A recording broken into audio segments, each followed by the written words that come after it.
up? If y'all can see me, man, it's Nick Frazier, man, from the Water Cooler Talk Podcast, 1/2, man. We are here.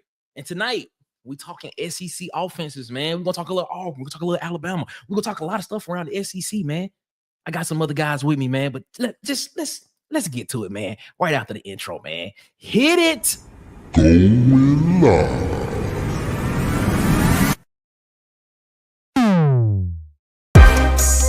With the coolest podcast. The Water Cooler Talk Podcast. The coolest podcast. In your ear. Ha ha ha. Ladies and gentlemen, man, I am Nick Frazier, 1/2 of the Water Cooler Talk Podcast. Thank y'all so much for rocking with me, man. We are back around the water cooler tonight, man. And as you can tell from the thumbnail, we are talking about the evolution of SEC offenses. And I'm not here alone. Last night, we had a great show talking about Auburn's defense, who we think could potentially be the starters on defense there, man. That was a great conversation. Shout out to my guy, DC from Auburn Addicts. And, of course, the other half of the Water Cooler Talk Podcast, Marcus Fitzpatrick. But tonight, the day after yesterday, tonight, we are here and we are talking about SEC offenses, the evolution from ground and pound to speed back to spread to air raid to West Coast, whatever you wanted to call it. We here, we talking about it, ladies and gentlemen. And I'm not alone, like I said earlier. First off, coming in, man, the ops is in the building. The ops are in the building, ladies and gentlemen. The first op that is with us tonight. You know him. You've seen him from the Sharpshooters Podcast. B Sharp is here, ladies and gentlemen. B Sharp, how you doing, man? I'm doing good, brother. What's going on, man? Why I gotta be the op, man? You're an Alabama fan. That's you, Alabama fan. That's the reason why you the ops. You the ops. Oh man, that's sad. It is what it is. Shout out to everybody, man. It is what it is. A real one walked in the building. Not it at all. Not it at all. The other ops is in the building, ladies and gentlemen. The funny man himself, the one, the only, from Tight Sports, Alabama Megacast. Tight is in the building, ladies and gentlemen. Yes, sir. Yes, sir. This is gonna How you doing? How you doing, Marco? I'm here to represent. This is gonna be a show, ladies and gentlemen. And you know I couldn't do this by myself. DC busy, Marcus busy, so I had to go get the other guy. The greatest one, the one that everybody comes to see on the Sharpshooters Podcast. The one and only. Tez is in the building, ladies and gentlemen. Welcome. How y'all feeling today, man? How y'all doing? What's the deal, man? Y'all doing all right, man? Controversy. Yeah. I appreciate Let's y'all. do it all, man. I appreciate y'all, man, for coming rocking around with me here, man. On the means necessary, fair, not it. fair to trip you up. I'm telling you right now, this is gonna be a different kind of show, ladies and gentlemen. I can already sense it right now. But we here, we talking SEC offenses, the evolution from the ground and pound, 3 yards on a cloud of dust, from the speed bag when you had just your featured backs to now we just spreading it out all over the field. We're gonna get into it. We're gonna talk about it. But first, as always, before we get started, man, we appreciate y'all, man. Follow us on Twitter, X at CoolersPod23. Follow us on Instagram at the Water Cooler Talk on Instagram, on Facebook, the Water Cooler Talk Podcast on Facebook. And of course, subscribe, like, and share this video. And subscribe to the channel here on YouTube. And hit the notification bell so you know when we post more videos and go live. We appreciate y'all so much for rocking with us here. And it's always appreciative because you don't have to do this. You don't have to give out a little bit of time a day to come around the water cooler with me. But I appreciate you. Thank you so much. But let's go ahead and let's get into it, man. Let's talk offenses. Fellas. Do it.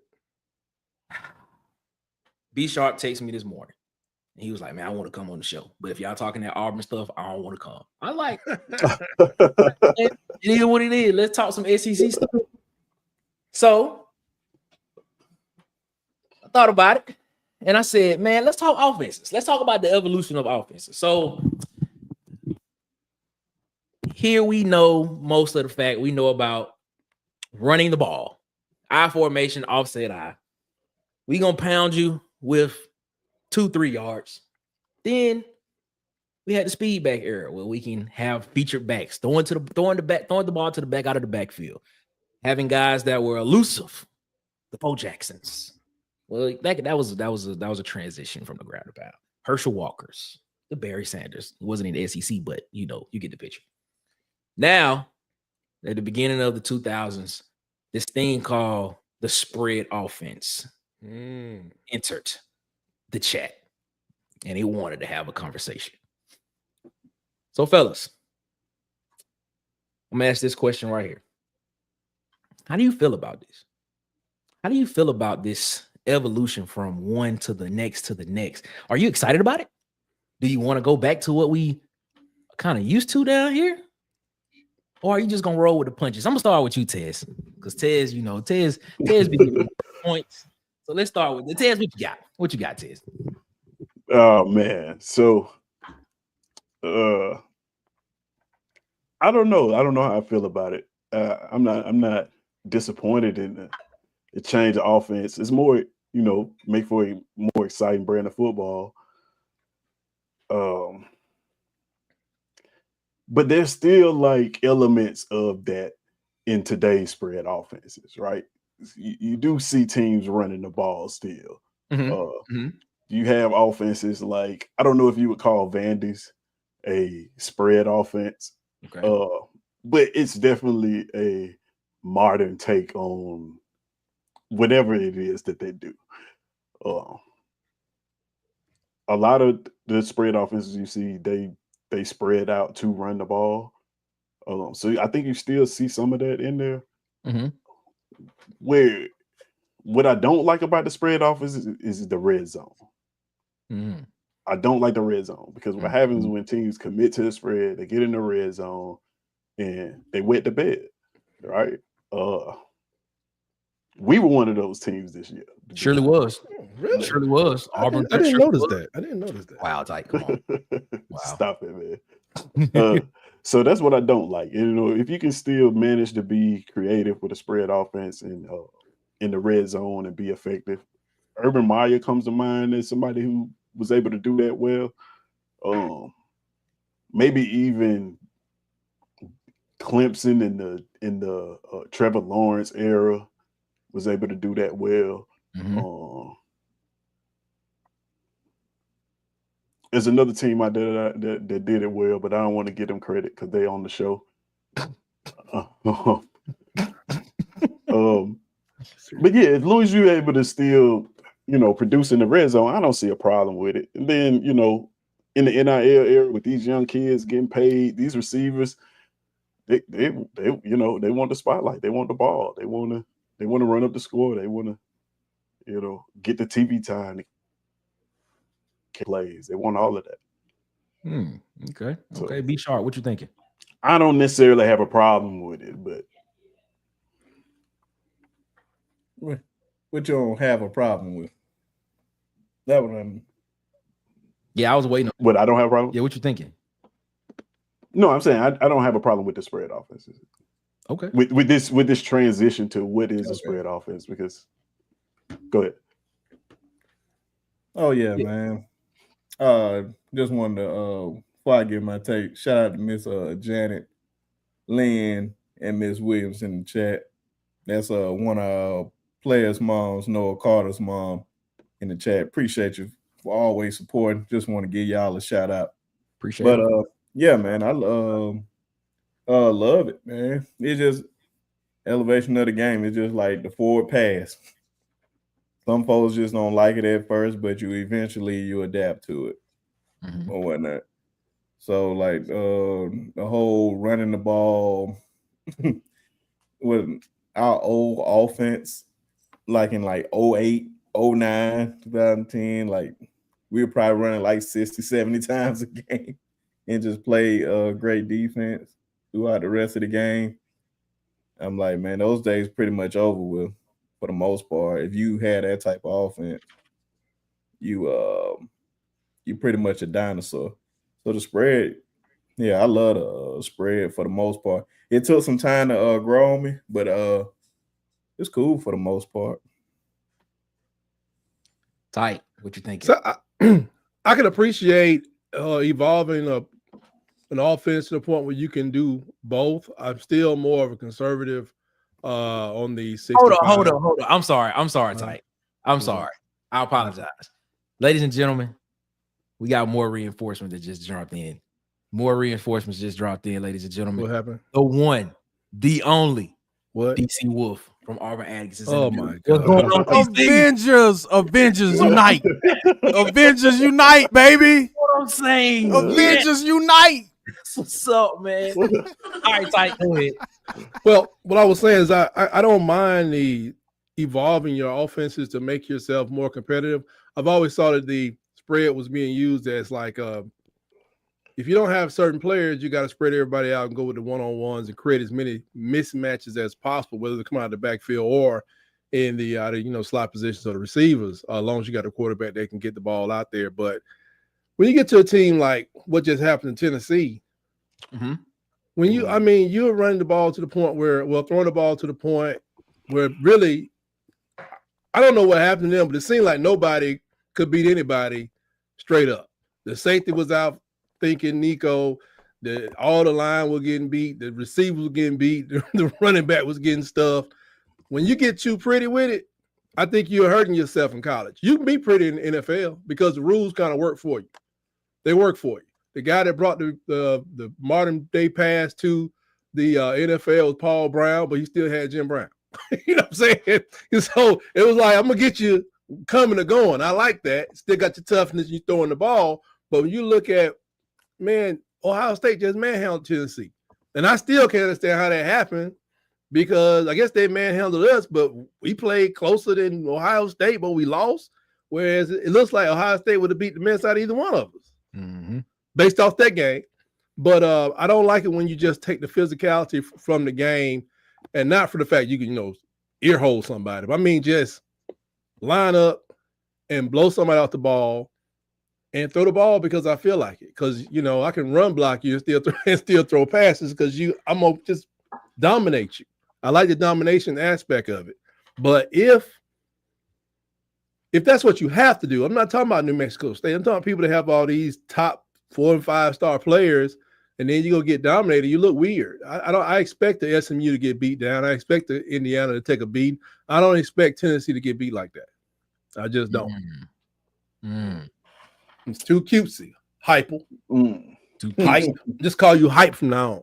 Too cutesy. DC, what's your thought process on that? I don't have a problem with the progression of offense. What I have a problem is what the offense is doing to the defenses. I'm used to a physical stand of defense, man. Physical style of defense. So what the offenses are doing to the defenses as far as the hurry up, no huddle, it's like, man, making defense kind of obsolete. I don't want college football to become the NBA. And it seems like kind of like that's where it's going, man. Where's the dominant defense now? You don't see it because of the spread and the no huddle offenses. So I'm not opposed to the offense, just what the offenses are doing to the defenses. That leads to my next question. You brought it up. It's a great transition there, DC. How does this change affect the defensive philosophies and recruiting on the defensive side of the ball? Because now we talked about this last night on the show, the 3-3-5 and what Auburn has going, and we kind of try to determine who could possibly be those guys on that side of the ball. And we basically said the 3-3-5 is a more athletic defense compared to what you're used to seeing, a 3-4-4, 3-4-2-5. Excuse me, you said 5-3-3? No, 3-3-5. Who's running the 3-3-5? Auburn runs it sometimes. Really? Yes. Carry on. Okay, I guess. All right. I don't know what that means, but all right. But that's what we talked about. we talked about this last night. And I'm so lost right now. I tried to I'm tell you. so lost right now, but it is. Yeah, you did. I'm so lost right now, but it is. But how does defensive recruiting change in this era? I mean, we've kind of been in this era, let's just say, for the past 6-7 years, maybe. We've been in this era where we've been kind of spreading it out. We've kind of almost changed over to was in the transition of that. But what type of player are you looking to? Are you looking to recruit basketball players on defense now that can go out and cover these guys and that can play? Are you looking to get smaller linemen to go out and be able to rush the quarterback? Are you still looking to get the traditional guys to go out there and do this? Because finding those type of guys are going to be kind of rare. What are y'all thoughts on that? Let's start with B Sharp.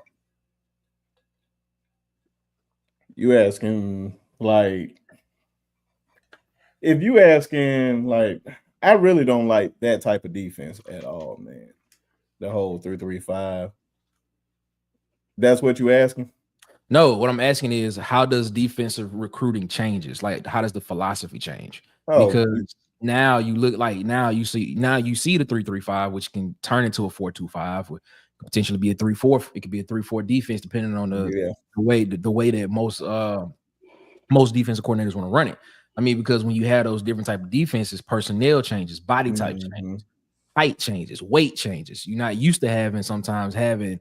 You may have sometimes we were used to seeing, 6'5", 280 pound, 285 pound defensive ends. Now you seeing 6'3", 250 pound defensive ends playing on the line of scrimmage. So I'm just saying, like, how does the evolution of the offense change going forward? How does it change the philosophy? How does it change the recruiting tactics that coaches and staffs have to go through now in order to compete?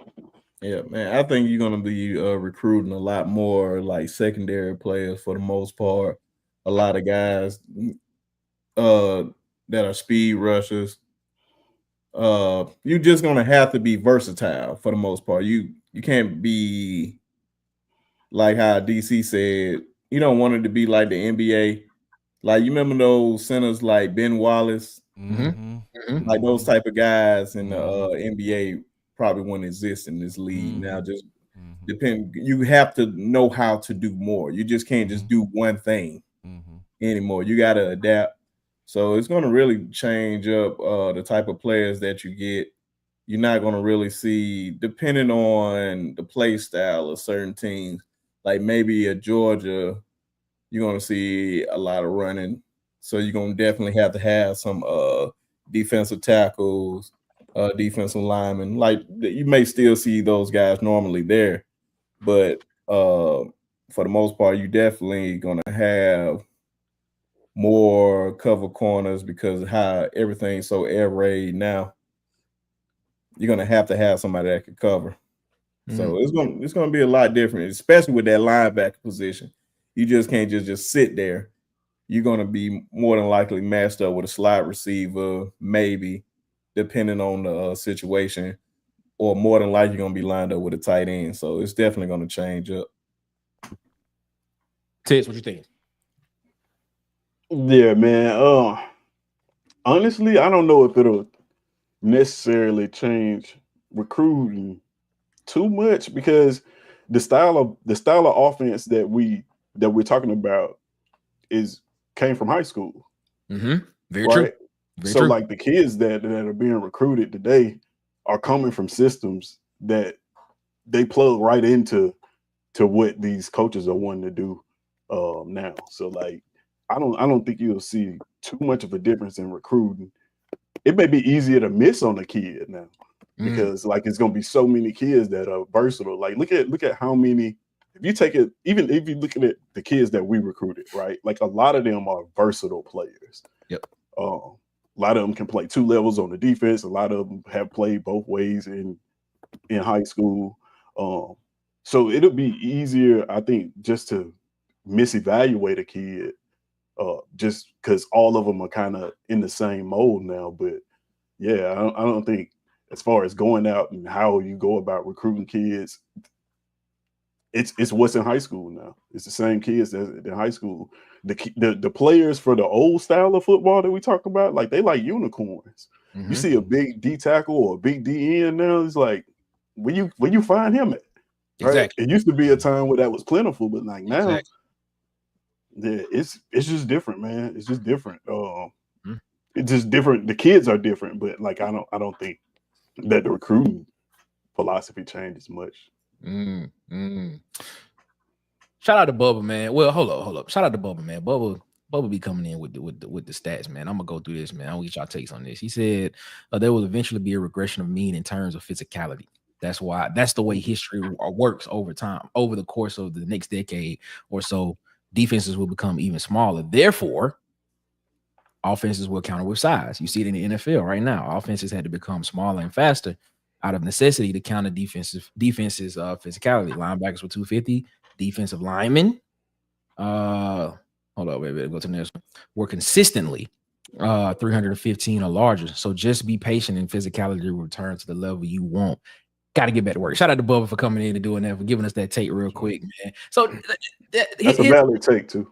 It's a valid take. That's a valid take. So basically, will all of this lead us back to where we started at? I think it happened already, because that's exactly what happened when if you look at when Florida kind of did their thing with Tebow, really with Percy Harvin, and how did they battle that person? How did I think Saban went after Percy Harvin? I mean, after Tim Tebow, where they're being more physical and controlling the ball, and because people just weren't prepared to take on the Gators and all that speed and all that stuff. But when they didn't give them many opportunities, and they played a more physical brand of football in that next year, he was able to overcome the Gators. Mm-hmm. So I think we've seen it. Even like now, when Ohio State was winning, they were kind of spreading the ball around like crazy, starting with like a Troy Smith, I guess, that time period. Yep. But when the SEC kind of came up with what we were doing, I'll say we, as all the teams were doing down here, they just didn't have the people in the trenches. You have to be able to control the trenches, either by getting the ball, just getting rid of the ball before the defensive line can take over, or having an offensive lineman to keep the defensive line at bay.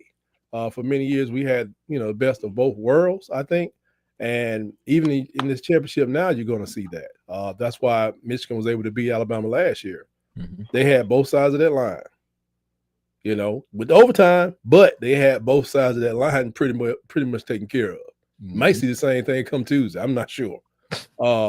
But even in the playoffs, I think you're going to see you got to control by more than just physicality. You have to be able to just control the line of scrimmage, whether you're getting rid of the ball or you just still dominating in some kind of way, whether nobody can get to your quarterback without you sending 7 or something crazy like that, and that's why it makes it possible for a Boise State to win a game, because I don't think they're going to go out there and blow, is it Georgia or Penn State? I don't think they're going to blow them away, but if they can outfox them, just the way, like, same way they outfoxed Oklahoma many years ago, it's a possibility. And that's why you got to have that creativity out there, especially it depends on where you're coaching at. If you go take over a job at nobody's really open right now, but if you took over a job in Arkansas, it's different than taking over the job at a MAC school. It's just two different worlds. Gotcha. DC, what you thinking on that, man? What's your thought? Man, I think both Tez and my man Sharp hit on it. You can't be one-dimensional. Now you have to recruit players that play at all levels. You know what I'm saying? You have to have defensive ends that can drop back in coverage. You have to have linebackers that can come up, rush the passer. You have to have safeties that can come down and play in the box. So you have to have all these versatile players. Like Nick Saban was one of the first people to transition when they had all those big defensive linemen. He was one of the first person to transition, and then bringing walking linebackers down the end. And what's the guy for he's one of the last, I think, Saban guys. No, not Malachi Moore. The guy, he was a hybrid and just a menace. He played like not last year, but 2 years ago. The Alabama guys, y'all. That's him. Will Anderson, okay. He was, you know what I'm saying? He was what Saban made. You feel what I'm saying? As far as a hybrid player. So I think that's what it's going to affect, man, is more than anything. Is just anybody can play different positions and play at all three levels. Shout out to Lynn. I think Lynn, coming from the Sharpshooter Podcast Studios, man, he said, I think the cornerback and safety positions has changed the most of all positions. Size of the cornerback are so much bigger. Safety when he played, and I believe, if I'm not mistaken, he played at Alabama, if I'm not mistaken. When he played was really to help with numbers for the run. So brings me back to another point that I want to bring up. The size of players. I think Ted's kind of brought it up a little bit earlier. He said you just didn't see those type. Like it was few and far between where you just didn't see. I think you said a defensive end that was like 280. Or did I say that? Which Yeah, was I think you said it. Somebody did. Somebody did. But now you see guys like a Kieran Crawford at Auburn. You know, I mean, he would probably be a linebacker, you know, back in the day. But he's playing on the line as a buck rush position on the end of the line. I mean, he's a nice size built guy, you know what I'm saying? Very strong. I mean, you look at other guys like, I'm Alabama fans. I would ask y'all this: would y'all think Corey Russaw would he have been somebody that plays on the line 7 years ago? Well, you got to remember they had the I can't think of it. Rolando McClain was like a defensive end player, middle linebacker. He's 6'5", 245 or something like that. Exactly. And but now you got LT Overton. He went from coming to out of high school, I think 235, 255 when he got from Texas A&M, and they say he's around 280 now. Still on the, I guess they call it a bandit position, because he will drop back in coverage. I think he still maintains some, short coverage speed, not going down the field. Although I did see him get beat about 20 yards down the field. He's a defensive lineman trying to check a tight end 20 yards down the field. That's like crazy. I don't know. We ain't ready for that. So I'd rather have your guy than our guy in that particular instance. But you do have to be ready for everything, because college, one thing I will say, college does a horrible job of checking tight ends in the first place. But you got to have versatility, though. I tell you this. You mentioned this. There's this new position. It's not new. It's been around for a while, but it's been more prominent within the past 10, 12 years. A lot of people call it, I think y'all said y'all call it the bandit position.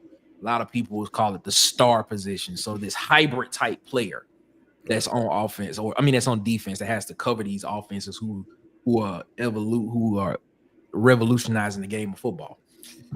These guys, I mean, back in the day, having a guy like that on a team, I wouldn't say it was rare, but it wasn't as much needed as you are now, because you have a type of guy that has to cover they can probably cover 3 different positions on the offensive side of the ball. How important is having not just one, but possibly 3 or 4 guys like that on the defensive side of the ball to cover these offensive guys on the opposite side of the ball? How important is that? Either one of y'all that want to go with that first. I know I was going to order, but whoever got some, go first. Let me see what you think. I think you need like 6 almost, because Alabama runs a sting, they run a wolf, they run a bandit, and something else, husky. And as I understand it, all of them are hybrid people. You know what I mean? 1 minute they're going this way, next minute they're going that way, they're covering this. The only people I think that don't have these dualities of their position is the 2 defensive tackles that sit, over the center and the guards. Everybody else may have to take off and do something, or what they call scrape off somebody. You know what I mean? Like if that tight end comes off, can you at least bump him before you go toward the quarterback? But so it looks like we need at least 9, but at least 6 people at every play got to be able to go both ways. But it looks like 9 at times, depending on who you're playing, like Tennessee. They drove us crazy because I don't think people really understood their responsibilities very well. So you're talking at least 6 people, I think, just in today's world, especially if you got a situation where Alabama puts you in when you got 2 tight ends to cover. I mean, that kind of like really blows the mind when you think about it. Yeah, I think maybe you have a good cover corner that can't cover a tight end because of size. Yeah, I think maybe 6, 8, like you say, even more, because you get teams like Ole Miss, man, that once they get you going, you can't get off the field. So if you go in multiple formations, man, you got to be able to. Your linebacker got to be able to play, defensive end. You know what I'm saying? He got to drop in coverage, because you're playing these teams that are running these hurry up offenses, and they're gonna keep you on that field, bro. So everybody on that field has to be able to play multiple positions. You know what I'm saying? At a high level for a long time. Yeah, for real, man. You just playing one position. Them days are pretty much over, man. You got to at least know how to do something else. Right. You just can't Shout be a out to one. Shout out to Ed Darp. He just basically summed up. He said, with the hurry up offense, you have to have interchangeable players. Which That's true. I agree with. Yeah. Right. Yeah, you have to run a lot of people on defense because, like I said, the only people really got the break, I think, could be offensive linemen unless they're out of shape. I mean, they can just keep firing off and going after you. But I'm just looking at the scores from last night's game. Just throw it in there. I'm not gonna give the scores away just in case you haven't seen the games. I mean, who actually won, but 46-48, 41-44, 38-31. I mean, yeah. Defense is becoming. I know people they want it like this because style makes fights, but they want it like this to get the scores up so it'll be an exciting bowl game. But I used to say, man, I want to see a defensive struggle I don't want to see a defensive battle, but I want to see some defense sometimes. If they out there running pick sixes back, that's one thing. But when it gets to a point, I'm telling you, just like the NBA, you get to the point where your game becomes, I'm not saying one-dimensional, but that dimension where the score just goes up, and up, and up, and up, like the NFL is becoming. It's not very attractive. Like, what's the number one defense in the NFL? If I had to say right now, Vikings probably. I'd probably say either the Vikings. Yeah. And who's the primary player on the team? Because you might when Ray Lewis was doing it, it wasn't a question. It was like Ray Lewis. Mike Singleterry's like, I don't know nobody on the Vikings team. Were they just playing better team ball together as the defense? It gets a little one-sided. It get kind of boring, to be honest. Like what it is for me is teams don't play complementary football no more. That part. So like what's happening is everybody's running the same type of offenses. So you got all these teams running spread offenses. So the defenses have to play one way. None of us like the 3-3-5 or 4-2-5 defense.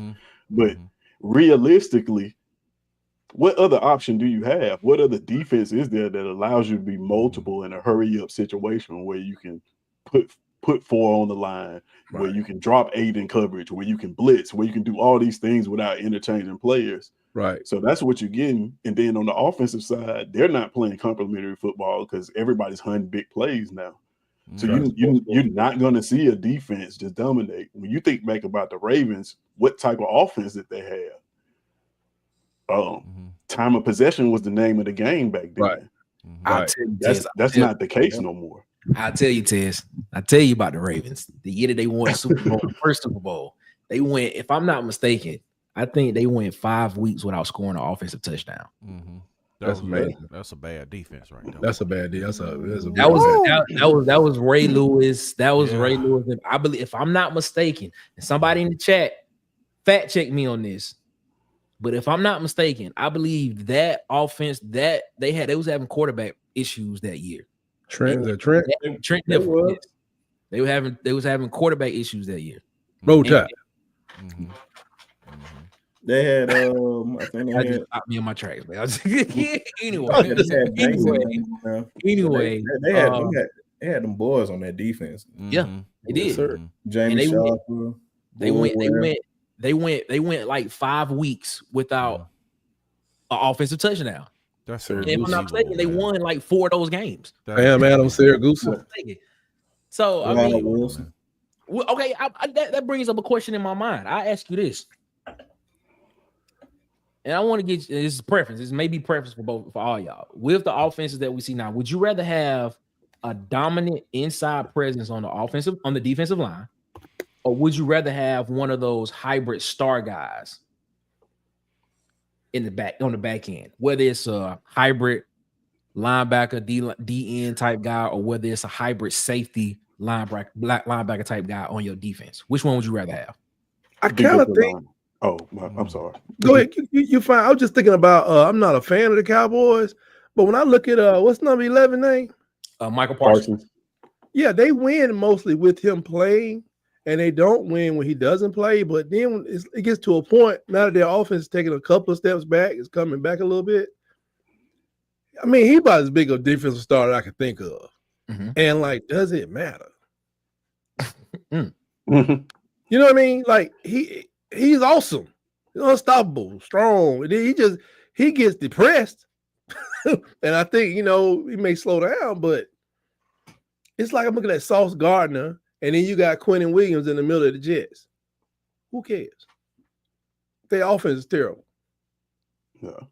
So it's like, but you may want some on the defensive end. I ain't gonna lie, bro. I'm always gonna take a defensive game changer. Because I'm about to say offense can always be upgraded. The defense more than likely can't.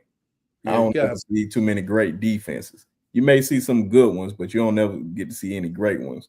Like you got TJ Watt that I think is just great. That's a game changer. Or you got like a Ed Reed, Troy Polamalu type guy up there that can change the game in an instant. Or Ray Lewis. Right. Those guys don't fall off trees every day. You see a lot of offensive guys every day. But those type of defensive guys you don't really necessarily see. But don't you need to have two of those guys? I mean, I'm not trying to go to the NFL, but don't you need to have two of those guys? Like somebody's dominating the line or the edge, and there's one side of the field that you probably don't need to throw to. Even if you don't intercept the ball, the guy is defending plays like crazy. Like, his guy's not catching today. The prime example that I can think of, like I said, I ain't trying to go to the NFL because I know we talking college. Right. I'm about to say the person that I can think of, you got like Aaron Donald, and they had Jalen Ramsey on the Rams. Right. That helps a whole lot. That helps a lot to have both of them. Yeah. Mm-hmm. But if I had to choose, I do go edge. You got both. But if I choose, I do go edge rush, especially in college, because if you got somebody like, that dude at South Carolina gave us fits. Boy, what you say? Woo! That dude at South Carolina forced the safety. He was a problem. Humongous problem. Was he a sophomore? It only speeds up that clock. We just think about all the guys that has been disruptive. Like how Will Anderson was so disruptive when he was on the field.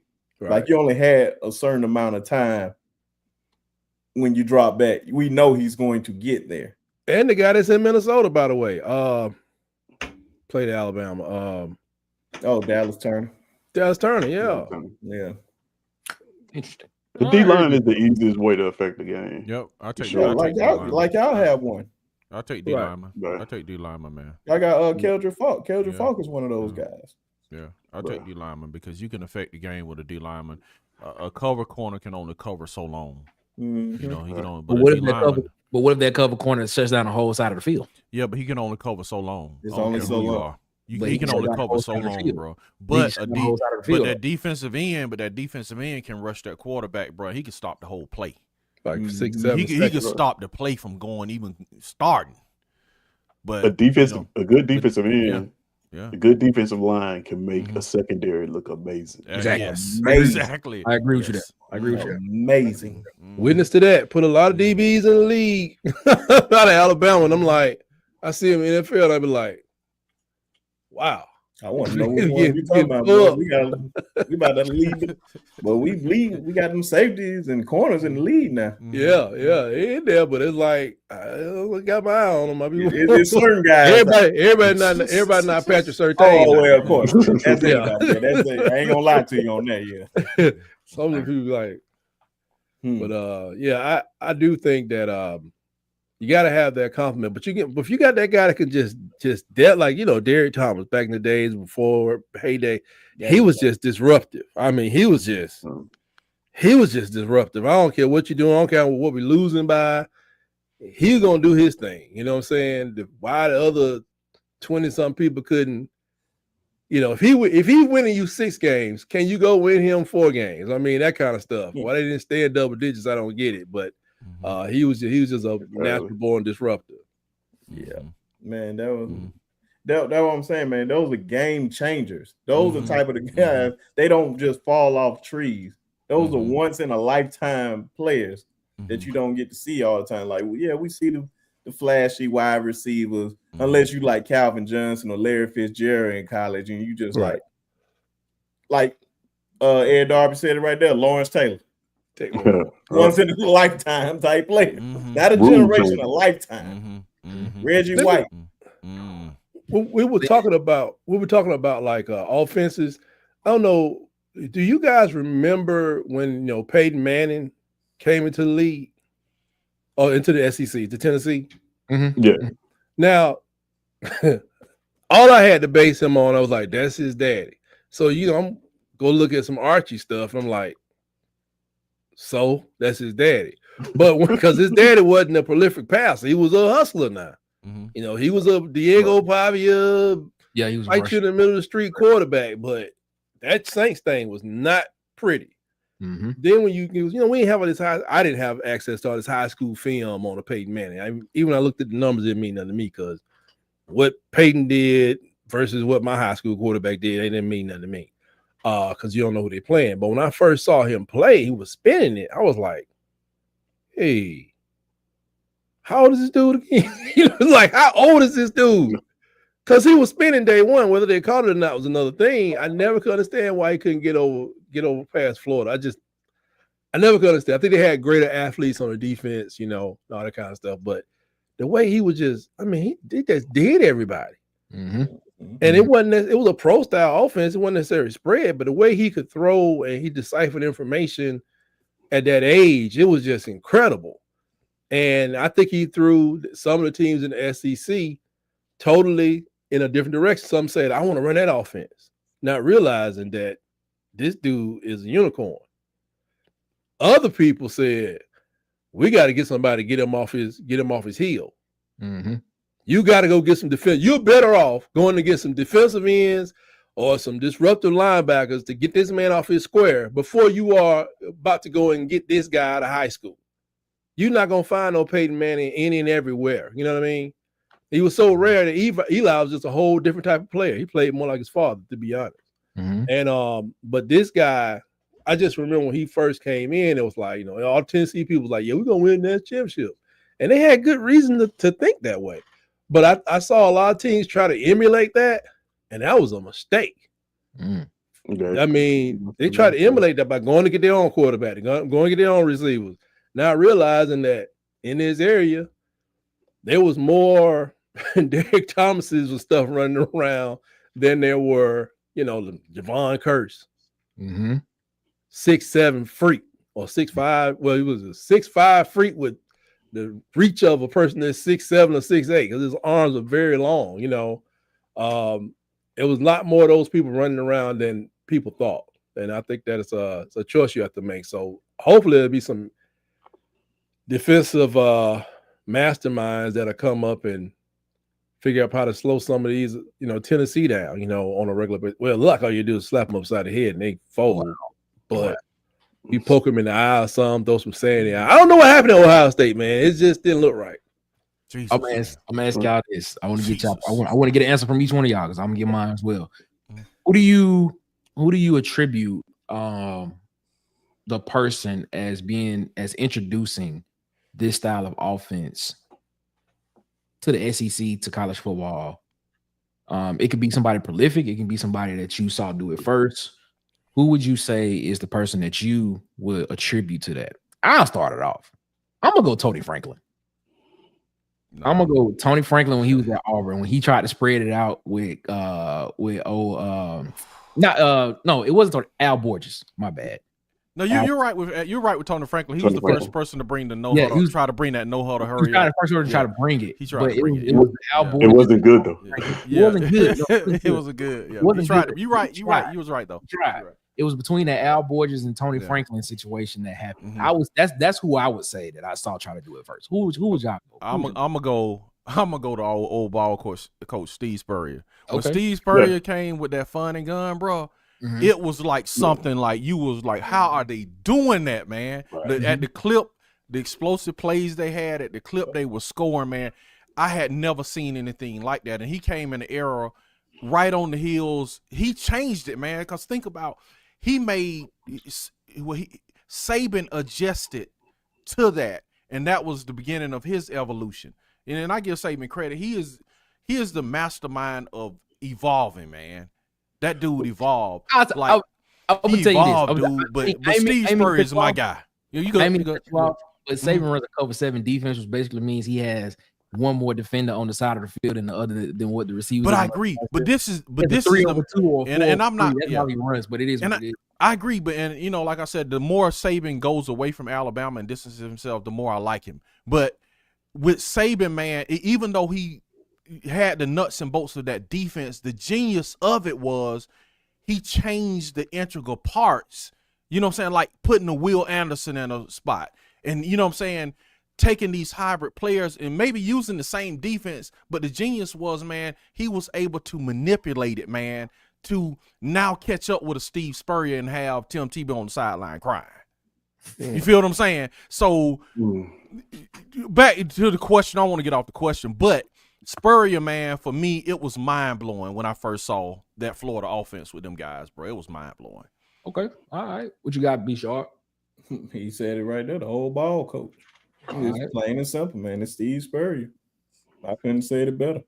Yeah, I was trying to get somebody different because I was gonna say the same thing. And then I you know what? Another guy that I love, man, like growing up, and I don't feel like he get a lot of credit that he should. June Jones, man. That's what I was about to get into like the June Jones and the Mike Leaches of the world. Who was the guy at Kentucky that was mentor to Mike Leach though? It was, what was his name? Oh yeah, I know you're talking about. I know who you're talking about. Hold on, he started it all, man. I'm looking up while y'all doing. I forgot about him. He was a mentor of Mike Leach. I think because it didn't work that because we had too many horses for him. Let's see. It was a Kentucky coach. I can't think of it. I'm looking it up right now. But yeah, man. Yeah, Mike Leach. You can definitely add Mike Leach on there. God rest dead. Man, it's just different, man. I just Hal Mummy. Yeah, Hal Mummy. Hal Mummy said that thing out. Hal Mummy used to add that thing out. He didn't care what was going on. What years was that? Golly, Hal, 1997 to 2000. He used to add that thing out. He didn't care. He came in with that whole, if we throw it, we will win. It's like, it's not that simple, but he used to do. But down here, it was just too much. So okay, so we talking about spread offenses or like just in general, or the offenses that we see today? No, the spread. Because you can because I can sit here and say that Gus Malzahn runs a spread type offense, but it's definitely a power run style offense. It's running the ball first with Gus Malzahn. You could definitely say that, but we're talking about the spread offense. Yeah, if we just saying spread offense, then I'm gonna go with Spurrier. Okay. But in terms of like what you see on the field today, you got to get at the Gus, man. As far as bringing it to the SEC, you have to. Yeah. Right, he's the guy who got the rules changed. Yeah. It's specifically a play that he won an Iron Bowl on. Got a rule change for ineligible man down the field in the RPO game. What are you talking about? Marshall throwing the ball to Sammy Coates scoring to tie the game up. That's what you're talking about, ladies and gentlemen. Absolutely. So, like, if that's not revolutionary, what are we talking about? Like, you're getting rules changed in there, and then we start other. The reason why you see now everybody's going after quarterback is because I feel like because of the Cam Newton, because of that offense, because of that RPO-based offense, you need a good quarterback to run it. Before that, we saw quarterbacks, average quarterbacks in the SEC offenses win championships. Now everybody needs that guy. Quarterback got to be able to run. He got to be able to pass. He got to be able to decipher this. That wasn't always the case. And I think the first person, if you can give it to Urban Meyer too. You can go to Tim Tebow route, or you can go to the Cam Newton route. But right around in there is where it kind of changed for me, as far as a drastic change, because Spurrier did bring the spread offense, but nobody emulated it. Teams didn't just start transitioning into that offense. Something he mastered too that was that hurry up, no other offense came into the SEC and spread like wildfire. It's a good point. That's a good point. It's awesome, man. I think what Spurrier was able to master too is, like, I know people always run track, but I don't think he had a person on the team that didn't qualify or run at state level in the 100 or 200. It was like a lot of people, the track people don't catch as well. They're just fast. I don't know. He figured it out because he literally had people leave his team and go straight to the Olympics to run track. I mean, at the same time, a lot of times. If you getting them boys out of South Florida, that's normal. True. That's just pretty much normal. That ain't nothing new. Well, I mean, like Bobby Bowden couldn't do it as well. He was successful, but he didn't have it like Spurrier. I mean, that was speed them something guys was different, coming bro. was ridiculous. Yeah, but he wasn't necessarily like passing the ball like Steve Spurrier either. You know, Like but nobody was, not especially during that time. He passed a short ball, get a short ball to Peter Warwick and let him. You know, Peter Warwick just finesse his way down the field. You know, but he did run a more balanced offense. But Spurrier. God, I didn't think we were ever gonna try to beat that guy. And it's funny how Gene Stallings was able to beat Miami, just turn around and let Spurrier just took over. This just let you know how fast it were. Like Miami was super duper fast. Florida was faster to me. To me, I mean, Florida was something else. Just really fast. Something else, bro. And Spurrier will run it up on you too, bro. You'll run it up in a heartbeat. That is true. But that shows. Let's step outside the SEC real quick. Where does Chip Kelly fall into this? Chip Kelly, yeah, the quitter. Get y'all opinion on Chip? Old Chip Kelly. Where does he fall into this? Chip Kelly. He was innovative in this offensive, this movement of offenses as well. The way that guys eat, the way that they tracking how they sleep. This whole hurry up. With De'Aaron Thomas and the Michael James and those guys. So where does he fit into this? Stepping outside the SEC. He's up there. Yeah. He's up there. I think he's if not top 5, top 3. Because you just see you almost got a Heisman Trophy running back out of there. Michael James and them boys were eating out of that with DeAnthony Thomas. Who else was on there? It was so many guys that were just eating out of that system. And then you see he's literally went to 2 national championships off that. Only reason he didn't win because he had smaller guys on that defense. Well, and that's what I was getting to. Is like, okay, all praises for what he did, but I'm one of these people. I kind of think that your love of competition means a lot, and when he finally got the competition, it changed. True. Depending on what competition you're talking about, because he got to play against, kind of like with Miami. Playing nobody, then they're playing 2 games to win that championship. The bowl game and playing against Florida State to go win that or Notre Dame in that case. Notre Dame, if they won that game, they play for the national championship, or they wouldn't play Notre Dame in the national championship. It's like 2 games where other people were having to battle through a whole conference just to get an opportunity. It's like, does Chip Kelly's system work outside of the Pac-12? Because when he went to the mother schools and NFL, didn't last long. You see it working at Ohio State, and he has an average quarterback. You say it's working at Ohio State? Yeah. And he has an average quarterback. He ain't even really running his system at Ohio State. What he running at Ohio State is not what he ran at Oregon. Oh, no. Of course. Because I'm like that Ohio State, that's a little different. You don't have a mobile quarterback that Will Howard is mobile, but he's not like, what's my guy? What's the guy, Mariota? He's not Marcus Mariota. He's not that type of guy. If you had that type of guy at Ohio State would be more dangerous than what they are now. Well, I'm just saying, like, if as the head coach in his head coaching journeys, there have been some issues, especially when he was in Philadelphia.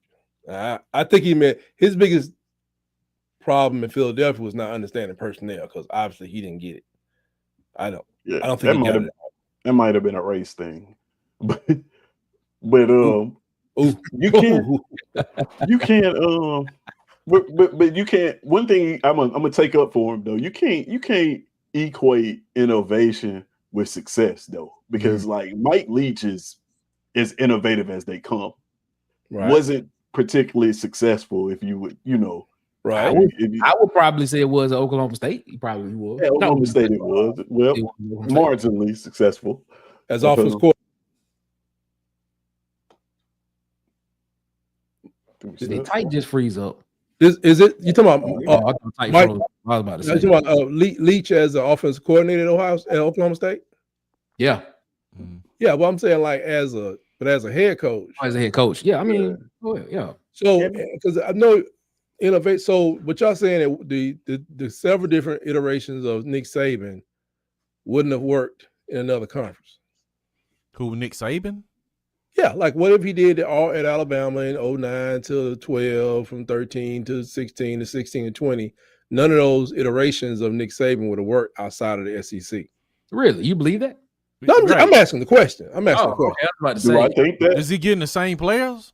That's what I'm about to ask. Is he getting the same This is players? my next question. You can is still like, get the same players. Yeah, if he getting the same players in the SEC, It all of depends on course. where it all depend on where your location is. Mhm. Like Right. I understand you're not trying to give Chip Kelly his flowers. If Chip Kelly wins one national championship, Chip Kelly is pretty much Steve Spurrier. Steve Spurrier, in my opinion, underachieved a whole lot. Yes, he had an innovative offense, but outside of that one national championship, can we really say Steve Spurrier really lived up to what he's supposed to be? Right. right. Like Urban Meyer came in there and just changed the whole thing about Florida forever. Until he couldn't get no players. Oh yeah, but that is always the case. Which I never understand. But You gotta get the players. That's why DC asks, does he keep the same players? Right. Because I mean, I thought it out there because, you know, even when Nick Saban got hired, I looked at his record at LSU and I was like, he got a national championship. Have y'all ever examined the other 3 years he spent at LSU? Yeah, they were bad. But here's the thing. Here's the thing about that though. Nick Saban said when he got to LSU that the roster was trash. He said he had to go out and get certain guys. He said he basically came in and said we were too small at cornerback, we were too small at linebacker, we were too small on the defensive line. Right. So he even said that. He was like, it's gonna take some time. And when he started recruiting those guys around LSU, the Marcus Spears of the world, when he started recruiting those type of guys, that's when he started winning. Then he jetted off in the NFL, and we all know what happened there. But I guess I'm with Saban. I think he found a blueprint that year at LSU of what he needed to do. Try to take it to the NFL. In life, Found out that it wasn't going to work in the NFL because he didn't have all the power. And he didn't have that quarterback. Yeah, he didn't have all the power. That's literally the only thing we say about Nick Saban, but it's literally he just ain't have a quarterback. You give him, if they would have cleared Drew Brees, he probably would have still been at the Dolphins. Thank God that would have really helped him. But hey, tough break, Nick. Hey, all right, fellas, man. So let's get back to it. Let's get back on the offensive side of the ball, man. We talking about evolution of the offense, man. I want to get into the chat a little bit, man. There's been some conversation going on in the chat, so I just kind of want to see what these guys are talking about in the chat. You ladies and gentlemen are talking about in the chat. Arkansas's very own Wilders is giving us an update on what's going on with Arkansas. All right, shout out to Arkansas's very own. Ed Darby's in the chat. I think we was talking about who he would go with. He said Mike Leach, this guy. Wade Lewis in here, man. He said Gus brought that hurry up offense to the SEC. So he with you, Tez. He with you on that one. Sharpshooters. He's saying, I think he's telling everybody go subscribe to Tyke channel. He's trying to get all the Alabama people with the Alabama folks. So we're gonna take that off real quick. Man, we'll take Auburn folks too, man. we gotta teach y'all the right way about football, man. Hey, we trying to educate the Auburn people. It's me. Too, man. Hey, it's me. If you in the chat, it's me. What's up? I'm just playing. Inside joke. If y'all don't know what we're talking about, it's an inside joke.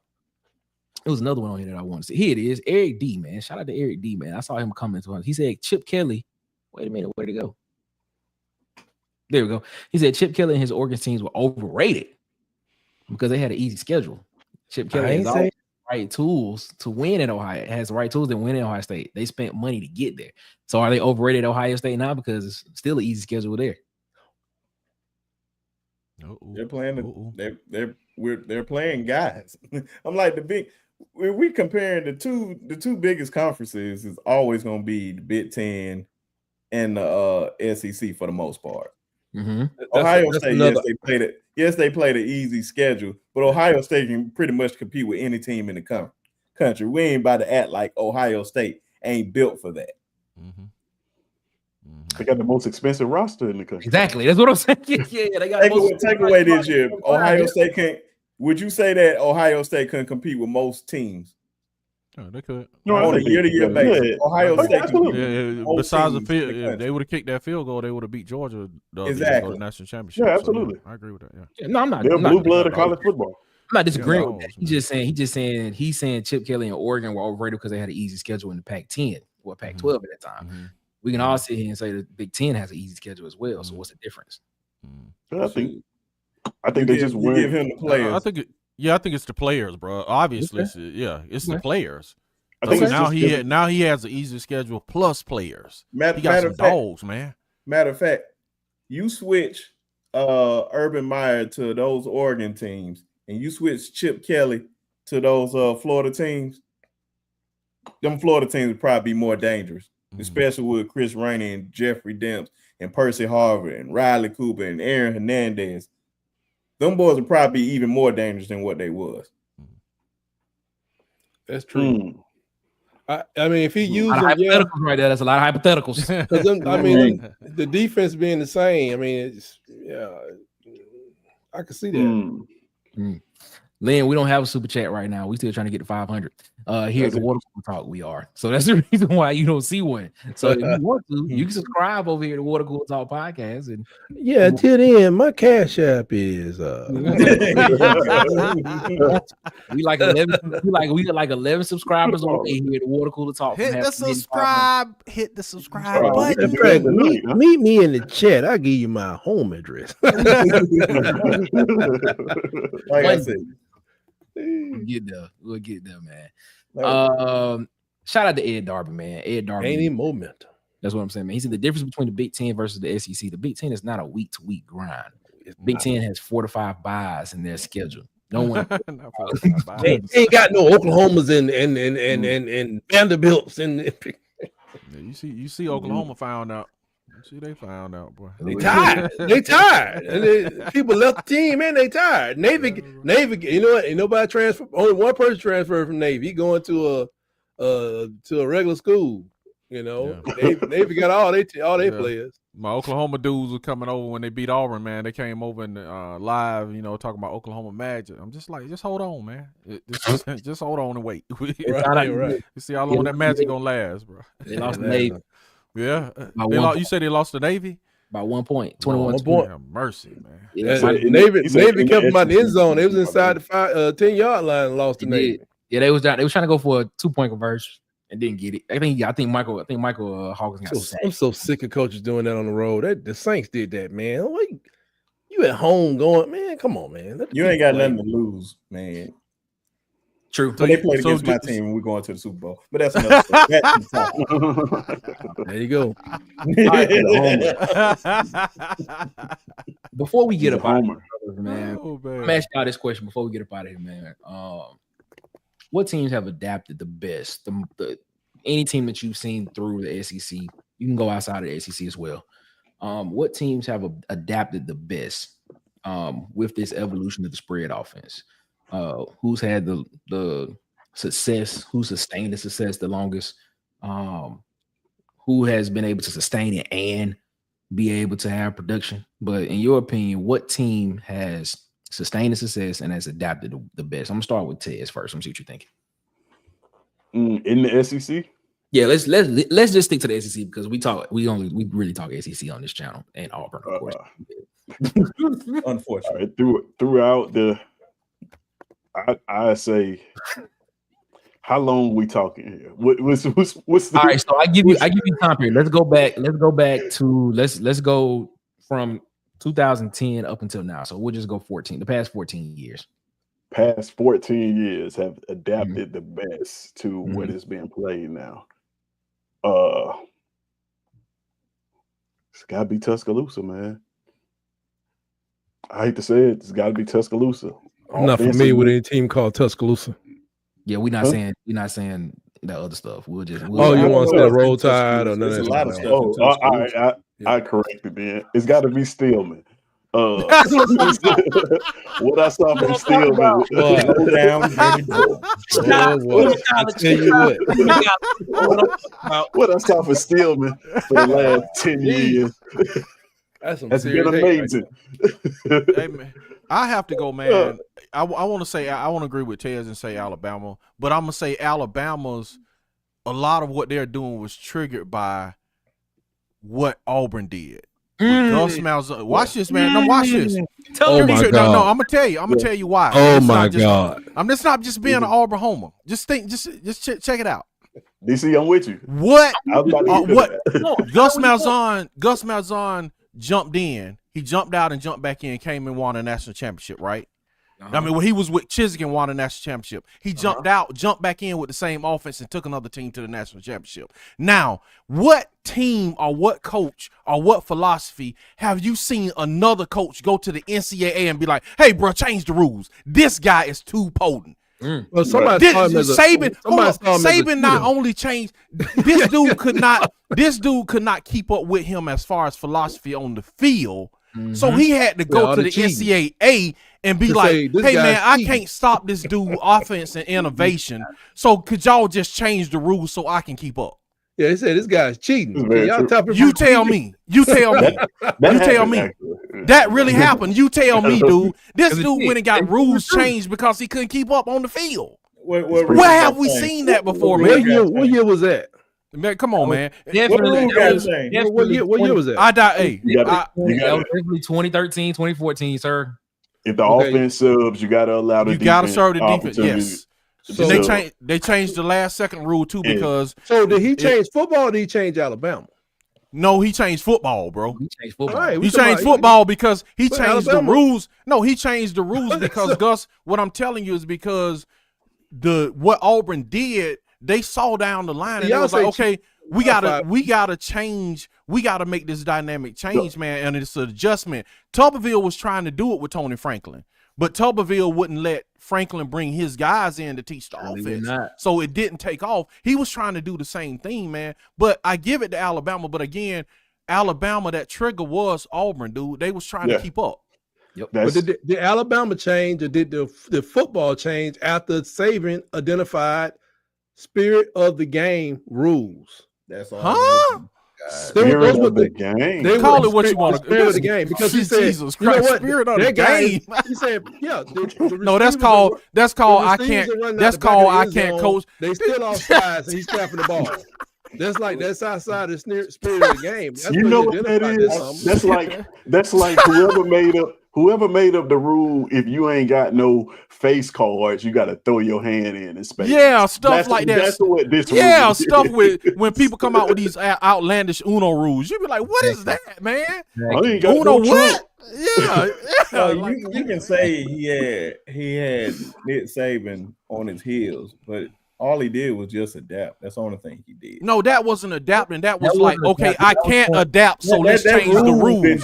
Come on, bro. He didn't adapt. He got the rules changed. When did the rule change? When did it change, though? Come on, man. What rules changed? Don't find the rules that changed. Bro, it was the offensive. It was the defensive substitution rule, man. It didn't change. It was implemented. There wasn't a rule. Look at what he suggested. You gotta go look up and see what he suggested. What he pointed out to the NCAA, they was like, yeah, that's outside the rules. Bro, no, they didn't, bro. This dude, Saban was on. Bro, come on, man. There was 9 changes that he suggested. You talking about one? You ain't know the other ones. Tight. First of all, Saban number one. Saban started all this stuff about this. We don't need to run the hurry up and all this stuff for player safety. But then he turns around and start running the hurry up. Because they said it was okay. So, but that's my point is, bro. It's hypocritical, dude, to sit up and defend it. Bro, my point is to change the rule is not adapting, bro. It's like, bro, I can't win. I can't beat this dude coaching. Not a rule. At this moment, the show goes off the rails. Yeah, but this is another rule. Yeah, like Gus, the first person to run a fast offense, he's not. But Gus was the first person that Nick Saban went to the NCAA to get a rule change, man. I can't say that because I ain't seen all his games at Michigan State. I ain't seen all that stuff. That's not the first Herb offense. But I'm telling you, you got to go read what he suggests to the NCAA You're right. And Tight. then you got to go through and be like, oh yeah, you will find that several of those things were against the rule book. But And let the me ask you referees this didn't question. call it. I'll ask you this question. Have some Tight, crazy tight. person Hold on, like tight. us. Hold up. So the ineligible man down the field was they weren't enforcing that on the RPO. That's what I'm saying. So basically, I'm not talking about that. I'm talking about the hurry up, no huddle. Yeah, there was no rule in place that you had to give the defense. That's what I'm talking about. I said that's one of them. What about the other ones? That's the only one I'm talking about, Tight. That's the only one I'm talking about. And that was that didn't change Alabama. That changed all of football. It changed Alabama too, though. How? That's what I'm talking about, Tight. Nick Saban did the rule to help Alabama. It benefited the rest of the other teams just by virtue that he did it. But he didn't do it, bro. Nick Saban didn't do it to benefit everybody. He did it to benefit Alabama. Hold on, but you ain't telling me how it changed Alabama because you say he started running her. It helped them win more. It helped them win against Auburn. That's how it changed Alabama. So it helped them win Iron Bowls. What was the rule? What was the record between Auburn and Alabama at that time? Okay, I'm just that's my point. I'm not gonna derail the show, man, but that's my point, Nick. That what was the record? That was my point, man. You came up in 2007. Y'all won with the first 1, 2, and then 2013. What was the record? They won. They won the comeback, Tight. Hold on, wait, won the comeback. What was your question again, Tight? Because I want to answer it. What was it? It helped Alabama win more Iron Bowls by him changing that rule. Okay. I'm saying, well, what was the record before 2013? The record before 2013, Auburn won 2010. Alabama won 2000. I thought 2007. Saban got there in 2007. I give you that. Gus was not there, Tight. He was not there. Gus was not. I'm talking about Gus since Gus got there. Right. Yeah, we're talking about since Gus got there, man. Because if it was a problem, why didn't he suggest it in 2008 when Gus Malzahn wasn't there? That's my point. When Scott Loeffler was, I'm not Scott Loeffler. Yeah, you're right, Scott Loeffler. Yeah, when Scott Loeffler was maybe the other coaches were too them not as smart as Nick Saban was to say, hey, this guy's beating me, but if he could keep it inside the rule book, it would probably work out better for everybody. Because if everybody started doing what Gus Malzahn's doing, guess what's gonna happen? Nick Saban wasn't like, I'm gonna do this to help everybody, bro. Where's Gus today? That stuff don't work too well. Yeah, right, because he got the rule changed. He got the rule changed. But if Gus, listen, bro, if Gus was still, what I'm saying, bro, because Nick Saban got the rule changed. What I'm saying, if the rule wasn't changed, defenses would still not be able to substitute, and Gus Malzahn would still be rolling, bro. That's what you don't understand. By Nick Saban getting that change, that's using blood press to play players. They still be winning this championship. Yeah, but what I'm saying though, Tight, if Nick Saban all can do stuff outside the rule book, don't give just Antonio Langham 40,000. Get everybody 40,000 in 1992. We talk about money, Tight. We talk about rule changes. Now you're trying to change the rules. Antonio Langham $40,000. That's my point. Let's go. Come on. Let's get. Come on, man. I'm letting y'all. It's hilarious. All right, that's hilarious. Before we get up out of here, I got to give y'all some Auburn stuff because my Auburn people in here. What's up, y'all? JT Jonathan Taylor said, "Is the loss of Sam Jackson and Percy Lewis a bad thing? Because I could care less about Lewis. It's just an automatic penalty or sack. And Jackson, man, we got Singleton, Fields, and many better recruits." JT, to your question, I hate to say this, but I feel the exact same way you feel. I'm not too much worried about Percy Lewis. Percy Lewis, a lot. Wasn't he on his way out anyway? Well, yeah, it was a lot of hype around. No, I mean he got didn't he get the No, never mind. It's a different player. I hope they know Auburn recruits watching this. Is how they dump on y'all. When y'all nobody dumping on them. We saw tape and we saw what happened. Can I just say one thing before y'all keep going? The reason why we went out and got Xavier Chaplin. But go ahead, B Sharp. I don't like how y'all keep talking about my uncle because that's my uncle's name. Personally, I just found out about this guy. Wow. Hold up. So Percy Lewis that's your uncle or that's your uncle name? That's my uncle's name, Percy Lewis Jr. Okay. We're not talking about B Sharp uncle. We talking. I was like, man, I was like, you don't care about it. You don't care about it. That transferred from Mississippi State to Auburn. We was losing Percy Lewis anyway. Only reason he's back is because of the JUCO rule. Yes, he was leaving anyway, so he decided to end the transfer portal. So yeah. And Sam Jackson is entering. He announced he's entering the transfer portal about 3 hours ago. So what are these linemen? No, Percy Lewis is a left tackle who we went in Xavier Chaplin to replace, and then Sam Jackson came from Cal, who was a quarterback turned receiver. So that's what we are there. Call me Sam. JT comes back and said, "Is Auburn done in the portal, or how many more are we getting?" Absolutely not. No, Auburn's not done in the portal. I can tell you that now. Nobody's done. I'm surprised that a certain person didn't enter the portal, which is interesting to me. But we'll see what happens with that. But don't be surprised if Auburn looks at probably some more linebackers. And receivers. I think we good. I think you're gonna see them make more receivers. Interior linemen, man. Oh yeah, they definitely gonna look at interior defensive linemen, but they definitely gotta go get some linebackers. They gotta get some more linebackers. Ain't doing it. That's why we got to keep getting these receivers. We only had 4 on the roster. That's what I'm saying. You only had 4 on the roster, man. And we got getting away from them. Elite Barber. Getting away from them. I'm Elite Barber. DJ Barber, DeMarcus Riddick, Robert Woodyard. Those are the only guys on the roster. Hey, Sharp, man, I really want to hear your what's your take on the rule change? I want to hear Sharp opinion on what we was just saying.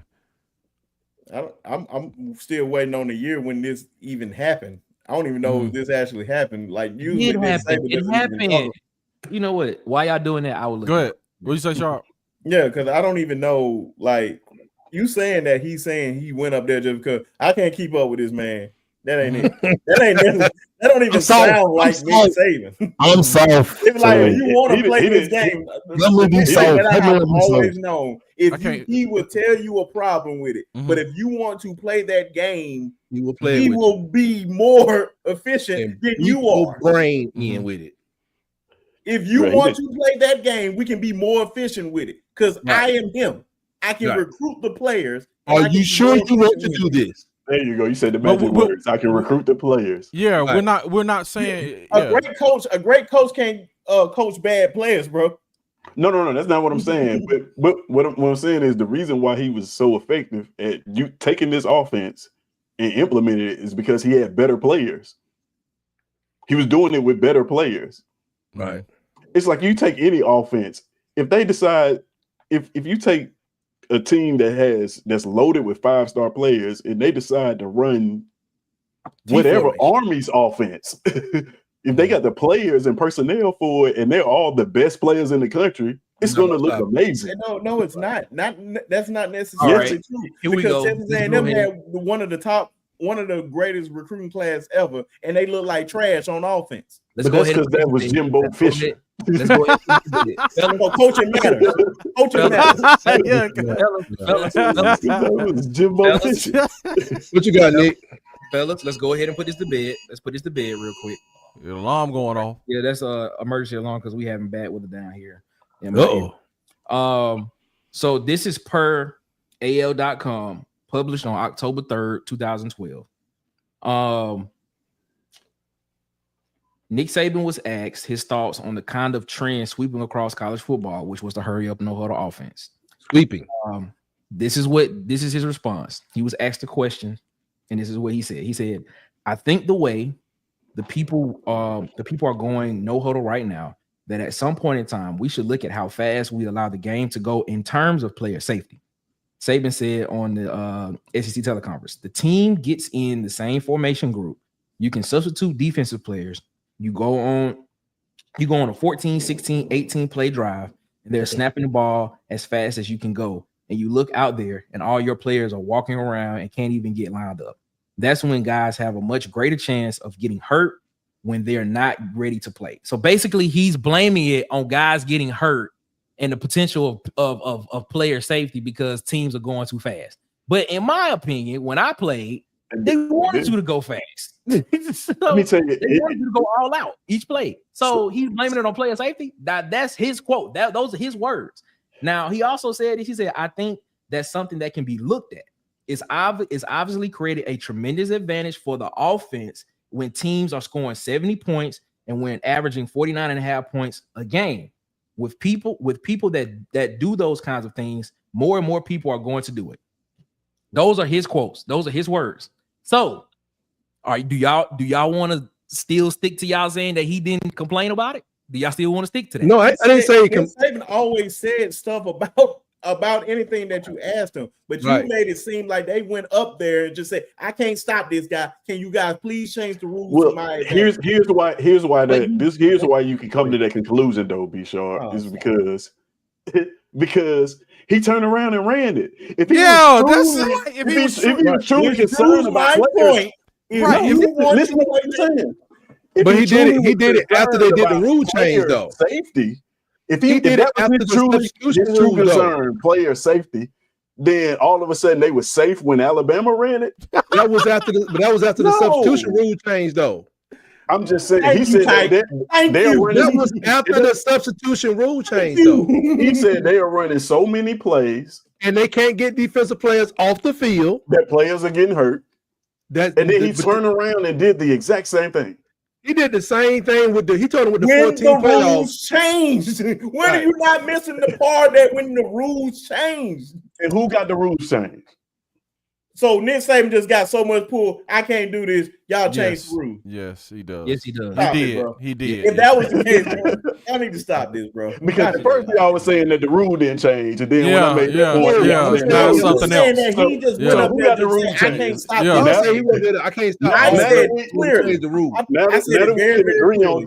I said if you want to play this game, I can adapt to this, and you would not be able to stop me. Which proves with all the national championships that we won, especially when we got Lane Kiffin. So we can agree on two things right now. One, Nick Saban complained about the rule. Two, the rule got changed. Right. Three, we can also conclude to what y'all have said that y'all benefited from it, implemented it, used it. After they changed the rule about substitution. Okay, so before the rule change, you didn't benefit from it because he thought it was going to hurt players. And then after the rule change, you benefit from it. You substitute. That's kind of what DC started. We said this whole thing. That's kind of exactly what DC said in the beginning. Okay. Say he couldn't stop. It didn't benefit you. He complained about the rule when it wasn't the rule. And when it wasn't the rule, but it was even Steven again. What happened? When it wasn't a rule, it was what? Yeah, when they got changed, where it's even Steven, it makes sense. Y'all didn't even keep Gus around so he could flourish inside of the rules. He could use his system. Yeah, that's what I'm saying. What are we talking about here, man? This is like nonsense.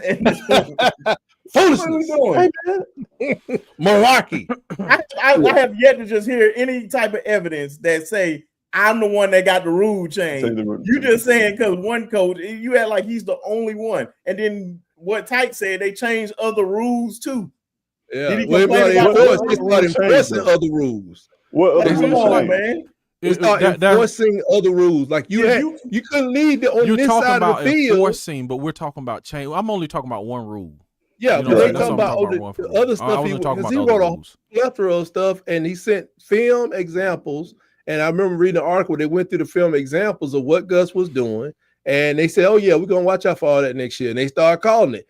Y'all had people leaving the field on the other side while my DB's coming back down the doggone sideline. Gus is running the play, and your people behind the goalpost. You can't do that. And nobody's disagreeing with if all the rules will change. We're talking about one. No, you can't do it no more. Well, let you put a trench coat on them, but I'll get to that later. But you can hide them back there, or you can run them in the tunnel. What you do is you run them out through the tunnel, and the referees can't see them. It's ways to get around stuff. It's probably about to change again because now what teams are doing, they waiting to the end of the play clock to send in their substitutions on offense. Right. Yeah. And it's starting to hurt offenses too because I saw one offense they're starting to substitute so late, and I guess the referees hold it for a certain amount of time, and then they get a delay of game. And then the defense is walking slow as possible. Exactly. So it's like I don't know. They're trying to get in and out in 3 hours. Everybody's been the rules here and there. They try to find a loophole through the rules when it comes to anything. It could be offense or defense. But I say this, Josh Pate, he did a thing on this. He was like, he was 5 instances since Saban was at Alabama where he said Saban came against something, and he's not saying I'm against this. He's saying like, okay, like we're gonna fight with bats, or y'all just want to go fist to fist. And he said, you want to use a bat? We can use a bat, but you don't know this man is a bat master. So you say, I don't want to fight you with a bat. And then he takes the bat and commits to beating the brakes off you. You're like, oh, stop. Saban, I get that video and I get it out to Nick so he can get it to you. He went through these instances where it looks like Saban was like complaining, but he was just trying to get some clarification. Like, okay, you want to do this, and this? And everybody like, yeah, here comes Saban again. He's complaining. He got the best team in the country. And then once they say, yeah, that's what we want to do. And then it's like, wait a minute, Saban's using that now. They say he didn't say he wasn't going to use it. He just said, are you sure you want to do, which was that all I did? Come on, man. They want to play this game. Come on, man. Y'all telling me, come on now. Y'all telling me Saban wasn't complaining now? No, we never said. No, come on, you bro. voicing a concern. You voicing a concern about something is not. Bro, that dude was complaining. Okay, and then guess what? Because I know how the game is going to be if I use this to my advantage. Because I have the players, I know how to recruit. I'm going to get these guys, and I'm going to dominate you. And then you're gonna. Then what are you going to do now? Okay, so let me ask y'all this: since Saban is such a master of not complaining, and we never said Tight just said he was. No, I'm going on what Tight said. No, I'm saying Tight said was saying that. No, I'm saying Pate, I'm trying. You just saying that Saban wasn't complaining. He was just being concerned. That's what you just said. He was trying to get clarification. Right, you just said he wasn't complaining. Right, and then once he made it clear, they said that what you want to do. Okay, we can do that. Right, and when I start doing it, I don't want to hear nobody talking about it. That's what I'm just piggybacking off of you saying that he wasn't complaining. He's just trying to get clarification. Okay, he did the same thing with NIL. So why he didn't just adjust? He did adjust. Why did he adjust with it?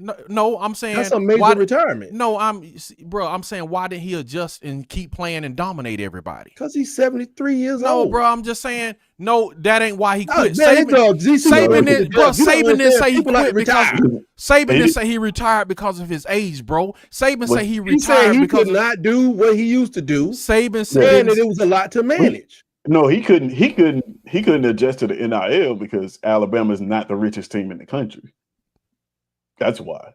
NIL was put in 5 years ago, and he adjusted well. What are you talking about? We still had like number one and number two. You didn't have attrition of the transfer portal. He said after that season, he had to have meetings with 30 players that were trying to talk about playing time and all this stuff. And he was just like, at that point, he couldn't take it anymore, man. And he was like, also the attitude of the Alabama players after games. So he was like, they didn't have sportsmanship. What I'm saying, that's not over ages of 70 that don't want to adjust. That's unusual to you. Tight. Nick Somebody Saban 7 years old don't want to adjust their life. Nick Saban Nick Saban said, man, that was a decision that he made at that point on that day before the meeting. That wasn't something he thought out, man.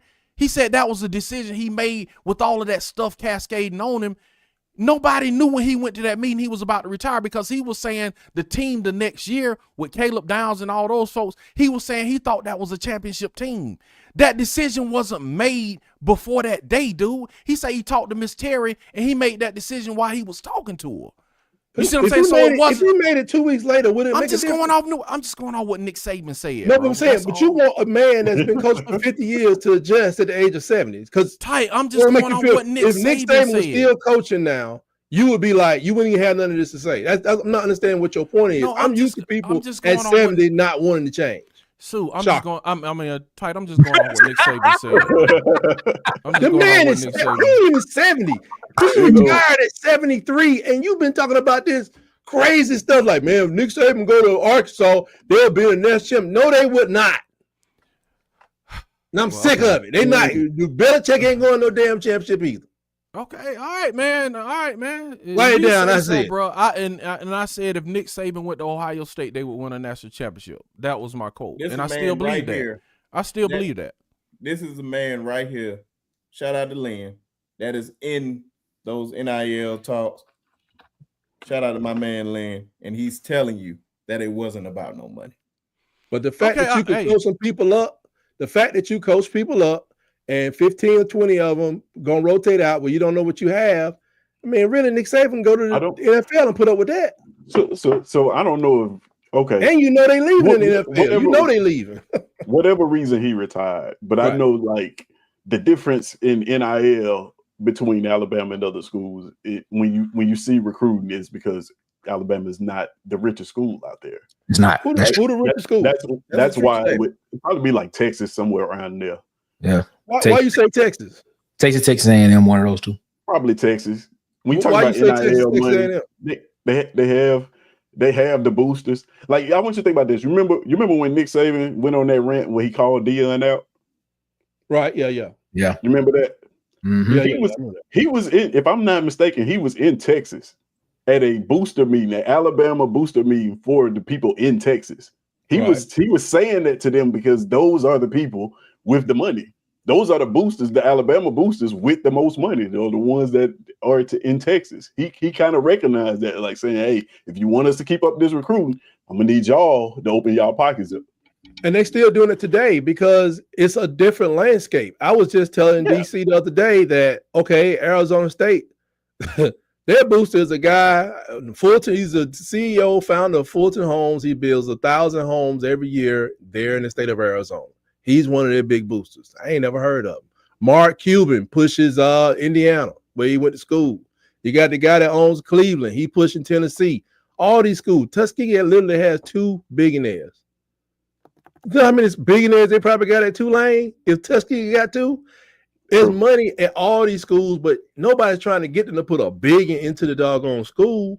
The Milwaukee Bucks owner said he's constantly in negotiation talks with some universities right now to buy 49% of the athletic department or the football and or the basketball team. The money's about to change, and really it's going to change to the lower level first because the top 35, they cost too much, $750 million and up to the worth of the team. You have to pay the cash flows and all that stuff. But you can go to like the MAC, buy one of them teams, put your label on it, or let me just take another school, Maryland. That's where the guys at Under Armour went to school, right? If they got crazy and went in there to the athletic director and said, man, let's make a big push with Terrapins. And they could dominate. See, money is not just about where you're located with the oil, it's about who wants to give you what. Because Phil Knight, he made a big deposit at Oregon. Like Phil Knight, yeah. All right, fellas, this conversation has went way off from where it was. Because we were definitely not talking NIL or anything like that. Blame tight, not tight. Blame DC. Blame DC for this. DC just the topic was what always was innovative, and I said Alabama and Auburn.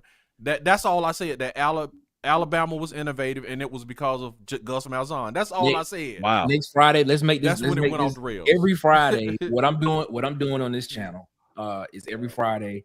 Of course, I talk Auburn football, but every Friday I want to talk SEC stuff and things that contribute to college football landscape. So this is what we're gonna do every Friday. If y'all are cool with it, if y'all can make it back next Friday, we'll have that conversation about NIL.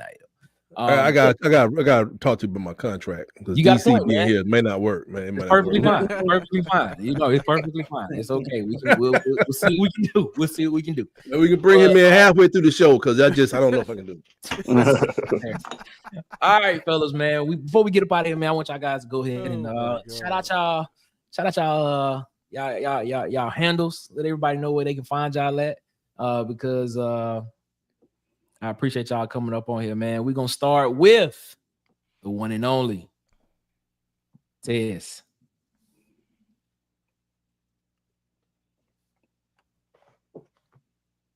Did the camera not move over to you? Jesus Christ! What's going on, man? I thought you were going.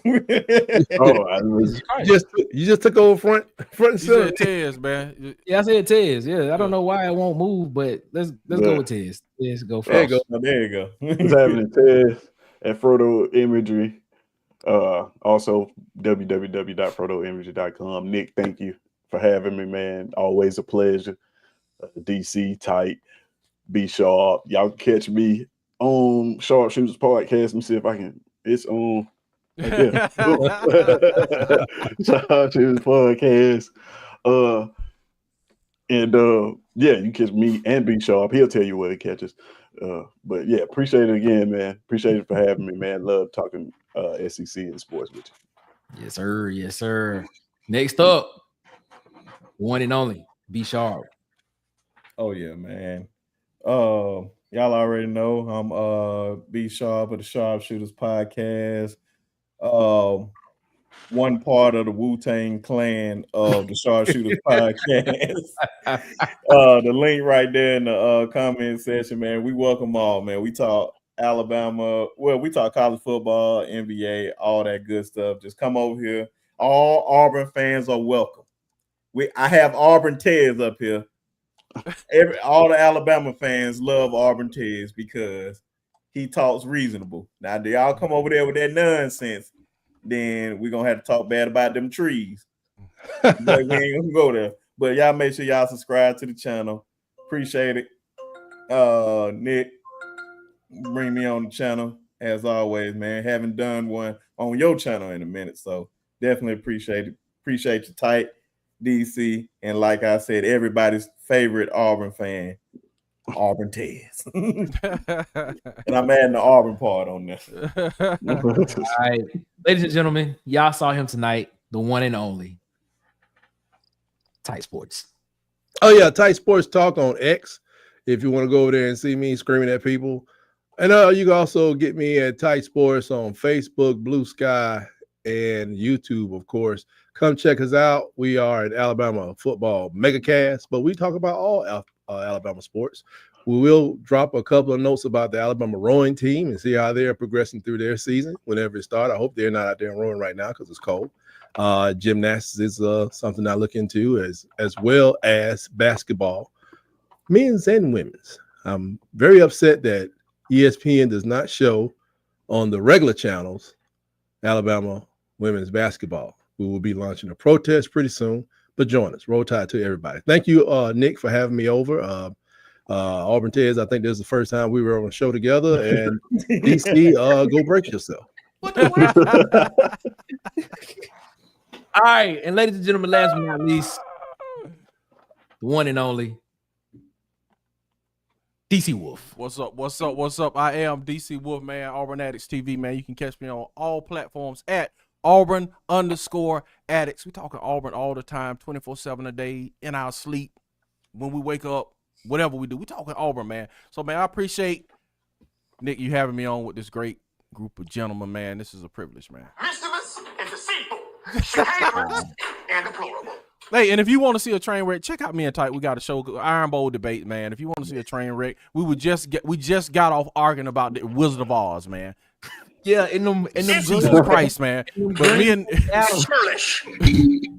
Nick on Sunday, and then me and Tight on Wednesdays, man. At 6 p.m. Your girl was a criminal. That's all I'm saying. Oh, God, man. Green Face Adams. Hey, if y'all don't know about them Green Face Adams, y'all gotta go get some, man. Hey, and of course, ladies and gentlemen, I appreciate y'all so much. Like I always say, man, your presence. If you ever come over here, when you do come over to the Water Cooler Talk podcast, oh my God, I am never not appreciative of you all here coming around. Excuse me, coming around and chilling with me here at the on the Water Cooler Talk podcast. As always, if you don't mind, we are like 11, I believe, subscribers away from hitting 500 before the end of the year. So, follow us on Twitter, X at CoolersPod23. Follow us on Instagram at the Water Cooler Talk, on Facebook. Follow us at the Water Cooler Talk podcast on Facebook. And of course, like I just stated, we like 11 people away from hitting 500 subs before the end of the year. Awesome. So subscribe, like, and share. Hit the notification bell so you know when we post. We do shows every day, Monday through Friday. We here every day, Monday, Tuesday at 7 p.m., Wednesdays at 7:30 p.m., and then Thursdays and Friday at 7 p.m. We are here on the Water Cooler Talk podcast channel, man. So we appreciate y'all so much. Thank y'all so much for rocking with us here. And hopefully y'all come back and come around, man. We like the Discord, because it brings out great conversation. That's what it does. It brings out great conversation. So we appreciate y'all. If all hearts and minds are clear, if there's nothing else anybody wants to get off their chest, I see a hand. Go ahead, tight. I want to say Dorothy on the Wizard of Oz was a felon. Roll Tide. Felony murder rule. Plain and simple. And F them trees. Hey man, what about the Roll Tide. what about the Green Stacey Adams though? Them Green Stacey Adams, bro, that was funny. That's what DC be out there driving in. Green Stacey Adams. Sky blue. Sky blue. I told you, man. I told you you might not want to bring us both on at the same time, bro. We have to, me and him have to do separate shows, man. We can't be on the same show. Go say I want to get the rules changed. Yeah, we can't be on the same show. Yeah, that's what you would do. Get the rules, try to get the rules changed. You heard what he said. Nick, bring in DC at half of the show. He was trying to get the rules changed. He's trying to, you see what I'm saying? That's how I go, man. They try to get the rules changed, man. Bring DC in on half of the show. Half of the show. Yeah. See how I go, man? It is what it is, man. Yeah, we thank y'all so much for rocking with us around the water cooler. Please like, subscribe, subscribe, and share. You must be out of your goddamn. Yeah, it is right now. The Green Stacey Adams with the buckle. That's what I'm talking about. Oh man, boy. Jesus Christ, man. You're hilarious, man. Please God, like, man. please subscribe, please comment, please share the video. 11 subscribers away from 500, man. We're trying to hit that before the end of the year, and we appreciate y'all. If all hearts and minds are clear, back to the head. Jesus Christ. You ain't gonna be able to, y'all got him started, man. I told you, bro. You can't stop it when he gets started. Man. I told you, man. You don't. You don't want to get the trees joke. You good? Don't. Yeah, it ain't worth it. It ain't worth it. It ain't worth it. Go look up Harvey Updike. Here we go. Go look up Harvey Updike. Just look at Tuma's Corner. They like to roll up their toilet paper on these dirty trees. I ain't never got that. I just understood that. Rest in peace to the late great Harvey. Hey, shout out to Lynn, man. Shout out to Lynn that was in the chat. Shout out to Ed Darby. Shout out to all the people that normally was us in the chat. Ed Darby, Huggy Beard, JT, Auburn. I think I ain't see Auburn Dad for Life was in there, but shout out to everybody that's normally in the chat with us, man. We appreciate y'all so much. King Richard, shout out to King Richard, man. You know, King. Yes, sir. I thought Big C Wilson was in the chat today, man. Yes. So shout out to Big C Wilson, man. Appreciate all y'all, man. Now, for real though, if all hearts and minds are clear, just end the show, man. I'm about to end the show. I'm telling you, man, just end it. As always, y'all have a good one. Better yet, y'all have a great one, man. We appreciate y'all so much. Y'all be blessed. And as always, until next time, one love. And we out this mug. Make